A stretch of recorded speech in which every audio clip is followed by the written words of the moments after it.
It was supposed to be the perfect getaway. A chance to reconnect, to remind ourselves of the love we once had before work, before responsibilities, before everything else that slowly tore us apart. Our anniversary trip to the mountains had been planned for months.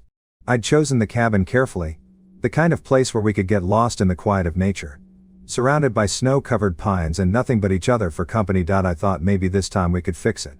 Maybe, just maybe, we'd rediscover the spark we once had, the one that used to make me feel like I was the most important person in her life. I convinced myself that this trip was what we needed. I was wrong. It had been a year since things started feeling off between us, subtle changes at first. A missed date night here, an ignored text there. We stopped talking about things that mattered. I started spending late hours at work, and she started spending longer hours in the office too. Our nights together became silent. Nothing but the hum of the TV and the sound of dishes clinking as we ate at opposite ends of the table. I tried to ignore it, bury myself in the routine, but deep down I knew. I knew we were slipping. I didn't want to admit it, but I was scared. I wanted to fix things, to find a way to make us again. I thought this trip would do it. I thought it could bring us back to a time when it all felt so easy. I made all the plans.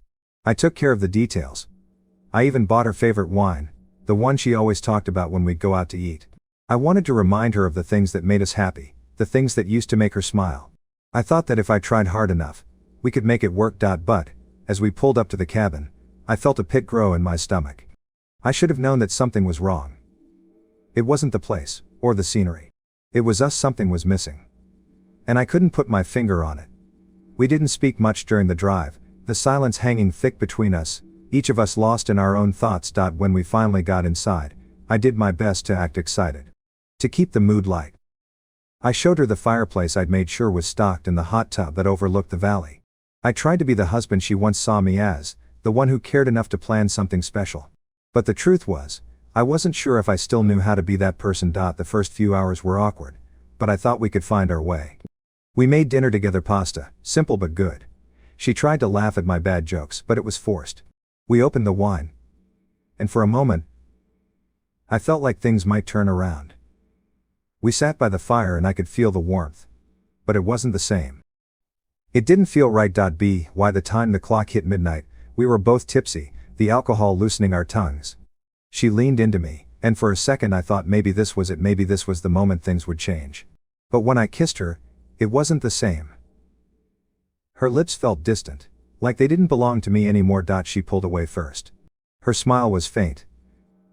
I think I'll go for a walk, she said, standing up from the couch. I looked at her, confused. Now? It's freezing outside. I'll be fine, she said. And then she was gone. I should have stopped her. I should have said something, anything. But I didn't. I let her walk out the door, watching her silhouette disappear into the dark night. I didn't think much of it at first. She just needed some fresh air, I told myself. But the longer she was gone, the more that feeling in my stomach twisted into something darker. Something deeper. Maybe I should have been worried. But I wasn't. Not yet. I waited for what felt like hours. The night seemed to stretch on endlessly as I sat there in the cabin, the fire crackling quietly in the background. I tried to focus on the sound, on the warmth, but all I could hear was the thudding of my own heartbeat, echoing through the stillness. She hadn't come back yet. At first, I tried to tell myself it was fine. She just needed a little space, that's all. Maybe she was walking to clear her head. But the longer she stayed out there, the more uneasy I felt. My mind raced, each passing minute twisting my thoughts further into doubt. Why was she taking so long? Why wasn't she texting me? I stood up and paced around the cabin. The silence was suffocating. I grabbed my jacket, pulled it on, and stepped outside into the cold. The air hit me hard. A sharp contrast to the stuffy warmth of the cabin. It should have felt refreshing. But instead, it only seemed to amplify the pit growing in my stomach. I knew something was wrong. The world outside was quiet, too quiet. The wind howled faintly, but other than that, it was just the crunch of snow beneath my boots as I walked toward the edge of the property. I spotted her long before she saw me. She was standing in the distance, close to the tree line, talking to someone. The moment I saw him, my heart sank. Kyle. I took a second for the shock to hit me fully. Kyle. The guy she'd mentioned a few times in passing. He was her coworker, a guy she seemed to think was harmless, Just a friend, someone she'd talk to about work problems. I had no reason to distrust her. No reason to question their interactions. I trusted her. Or at least, I thought I did. But now there they were standing far too close, laughing, smiling, her hand on his arm. He was leaning in, saying something that made her laugh in that way that used to be for me. And in that moment, the image of them together so natural, so intimate shattered everything. I froze in place, my mind struggling to process the scene in front of me. It was like I was watching it through a fog, unable to make sense of it. She turned slightly, and that's when I saw her lips brushing his cheek, a kiss that lingered for just a second too long. My stomach lurched, and I couldn't breathe. The world felt unreal. Distant. Like I was watching someone else's life unfold. How long had this been going on?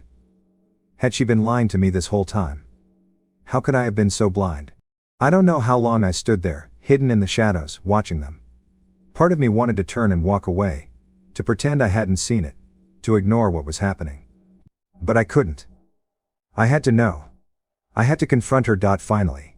After what seemed like an eternity, Kyle stepped back, giving her a quick hug before turning and heading down the path, disappearing into the night. She stood there for a moment, still lost in whatever moment they had just shared, completely unaware of me standing there, watching her. That was when I decided. I took a deep breath, the cold air stinging my lungs, and started walking toward her. My mind was in chaos, my body moving almost on autopilot. The closer I got, the heavier my feet felt, as if the weight of the moment was trying to pull me down. She didn't hear me approach until I was almost right behind her. When she turned around, her eyes widened, and for a split second, she looked guilty like a deer caught in headlights. But she quickly masked it with a forced smile. What are you doing out here? She asked, her voice shaky, like she was trying too hard to sound casual. I didn't say anything right away. I just looked at her. There was nothing I could say that would make this any easier, nothing that could undo the image burned into my mind. She shifted uncomfortably. I just needed some air, she stammered. I thought you'd be asleep by now. I didn't mean to. I didn't want to wake you. I tried to keep my voice steady, but it came out hoarse, strained. I saw you. Her face drained of color. Saw me? She asked, a little too quickly. What do you mean? You don't have to pretend anymore, Sarah. I saw you with him. I saw you kiss him. The words hung between us, sharp and painful. Her mouth opened and closed, as if she were searching for the right thing to say. But nothing came out. The guilt was written all over her face. I can explain, she finally whispered. But her voice was too quiet, too fragile. I shook my head. Explain what? That you've been seeing him behind my back? I paused, my anger bubbling up, but I couldn't yell. Not yet. How long, Sarah? How long has this been going on? Her eyes flickered to the ground. She couldn't meet my gaze. I didn't mean for it to happen like this, she said, her voice trembling. I never wanted to hurt you. But you did, I said, the words coming out more bitter than I intended. You did, and now I don't know what's real anymore. She took a step forward, her hands reaching out as if she could somehow fix this with a touch. Please, she pleaded. Please, don't do this. We can work through this. I swear, I never meant for you to find out like this. I don't know if I can believe you anymore, I said, my voice shaking. I don't know if I can ever trust you again. There was a long silence. I felt the weight of it in every part of me, the air between us thick with unspoken words. I could see the tears welling in her eyes, but they didn't move me. Not anymore. I turned and walked away, the sound of my boots crunching on the snow loud in the night. I didn't look back. The cabin felt suffocating now, its warmth suddenly a heavy burden, a reminder of everything that had changed. I couldn't sit still, couldn't breathe. My thoughts were a tangled mess of disbelief and anger, frustration and pain. I felt like I was losing my grip on reality, like I had stepped into someone else's life, a life that no longer seemed familiar or safe. Sarah was inside, but she hadn't said anything after I walked away. There was nothing more to say, really. The truth was there, hanging in the air between us, and there was no escaping it. I thought I'd prepared myself for this, that if I ever found out something like this, I'd know how to handle it. But the reality was far worse than anything I'd imagined. I walked around the cabin, trying to burn off the anger that had coiled in my chest. My heart was a mess, battered by the truth, and yet, still trying to hold on to the pieces of the love I thought we shared. I tried to force my mind to focus on the beauty of the place, on the crisp mountain air, but it felt like everything had turned gray, lifeless. Empty. I stepped onto the porch, the cool night air biting at my skin, and leaned against the railing. The stars above were beautiful, almost impossibly bright, but I couldn't even appreciate them. They seemed so far away, distant, like everything in my life now. I heard the door open behind me. The soft creak of the wood as Sarah stepped out, her footsteps hesitant. She was trying to approach me, but I wasn't sure I wanted her to. The space between us felt wider than ever. I didn't turn to face her. I couldn't. Not yet. I'm sorry, she said quietly, her voice cracking as she spoke. I didn't know how to tell you. I thought I could make it work. I didn't want to hurt you. I shook my head, a bitter laugh escaping my lips. You didn't know how to tell me. I turned to face her then, my voice harder than I meant it to be. How about you don't tell me at all? How about you keep it a secret until you're caught? She flinched, her face contorting in pain. That's not fair. I didn't want it to happen this way. Then why did it? I demanded, stepping closer. Why did it happen at all? How long has this been going on? Don't lie to me. Her eyes welled up, the tears threatening to spill over. I couldn't bear to see them. Not when I felt like she'd betrayed everything we'd built. But I needed to hear it. I needed to know just how deep the wound was. I don't know, she whispered, her voice breaking. It started out as something simple. Just a friendship. But it became more than that. And I didn't know how to stop it. I didn't know how to fix things with you. Fix things with me, I repeated, the words tasting like ash in my mouth. You think this was something that needed fixing? You think you could fix a marriage like this with a friendship? I didn't mean for it to go this far, she said, her voice small now, as if she were talking to herself more than to me. I never meant for you to find out. I was just, I don't know. I was lost. And Kyle made me feel like I mattered again. He made me feel seen. Seen. The word echoed in Sade, sharp like a knife. So what was I? Invisible? Is that what this is about? She didn't answer. She just stood there, tears running down her cheeks.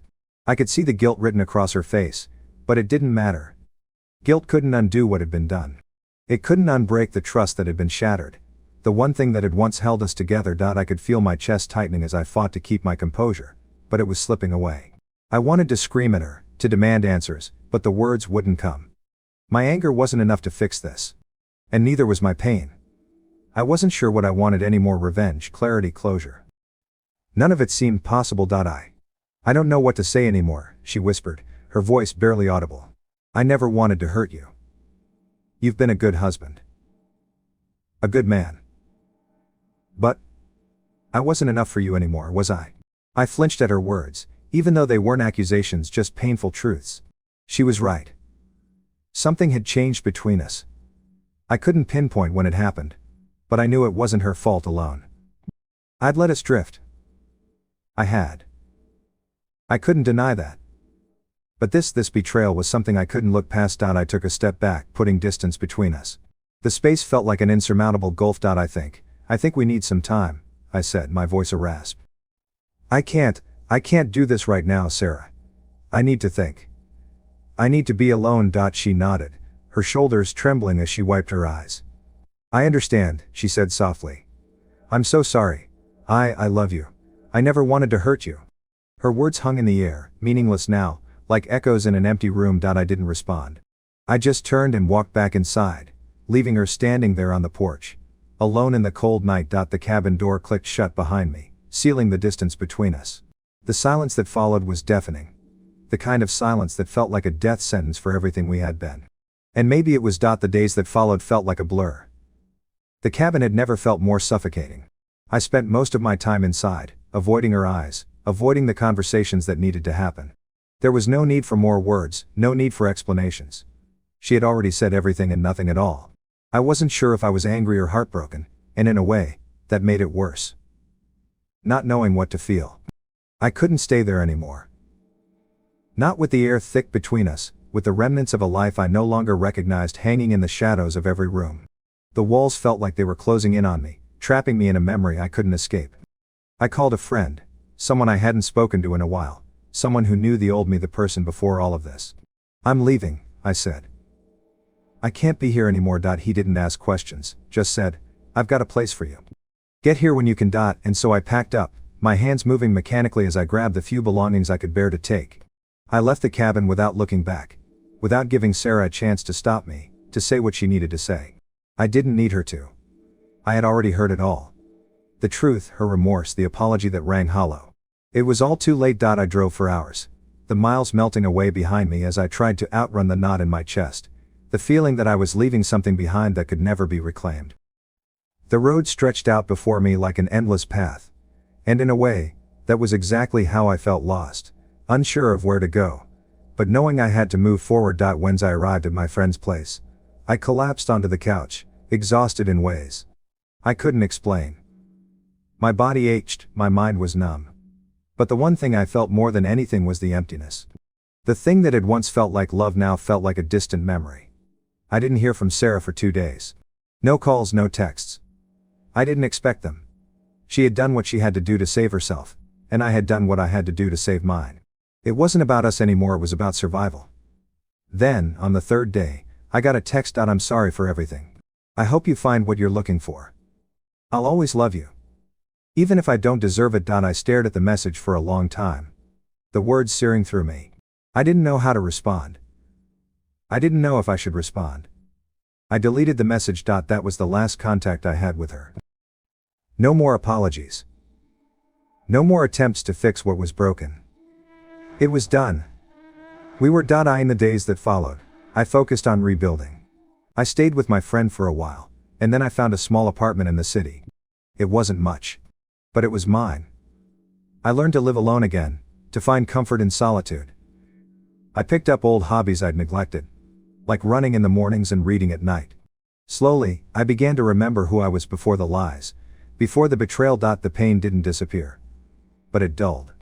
Each day became a little easier to breathe through. I started to think about the future, about what I could become without the weight of my past dragging me down. As for Sarah, I had to let her go. I had to release her from my heart, because she wasn't the woman I thought she was. The woman I had loved had been an illusion, a dream I held onto for far too long. In the end, she was just a woman who had lost her way, who made mistakes, big ones, but I wasn't going to let her mistakes define me. I wasn't going to let them destroy me. I learned to forgive myself, because somewhere along the way, I had blamed myself for what happened. I thought I hadn't been enough, but the truth was, I had been. I had been more than enough. And that was something I had to remember. Life, I realized, was about healing. It was about moving on, even when it felt like you'd never be whole again. It was about standing up, even when the world had knocked you down, and finding the strength to keep walking, even when your legs felt like they couldn't carry you anymore. That's what I did. I kept walking.